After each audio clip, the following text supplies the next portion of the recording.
বলেছেন যদি কোনো মুমিন এই আয়াতগুলোতে বর্ণিত গুণাবলী অর্জন করতে পারে, সেই ব্যক্তি রহমানের প্রিয় বান্দার পরিচিতি লাভ করে আল্লাহর বানানো জান্নাতের মেহমান হয়ে যাবে। সুবহানাল্লাহ।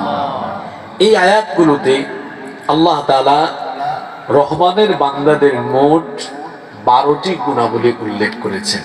এই 12টি গুণে আমরা যদি গুণান্বিত হতে পারি, আমাদের উপর খুশি হয়ে, আমাদের উপর সন্তুষ্ট হয়ে আমাদেরকে যিনি জান্নাত দিয়ে দিবেন, গলার আওয়াজ বড় করে সবাই বলেন তো তিনি কে?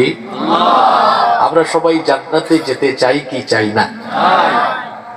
তাহলে জান্নাতে যাওয়ার জন্য এই সূরার শেষের দিকে আল্লাহ তাআলা তার প্রিয় বান্দাদের, তাদেরকে তিনি এখানে রহমানের বান্দা বলে অভিহিত করেছেন। তার প্রিয় বান্দাদের কিছু গুণ উল্লেখ করেছেন। এই গুণাবলী অর্জন করলেই আল্লাহ এদেরকে জান্নাত দিয়ে দিবেন। সুবহানাল্লাহ। তাহলে এই 12টি গুণে গুণান্বিত হওয়ার দরকার আছে না নাই?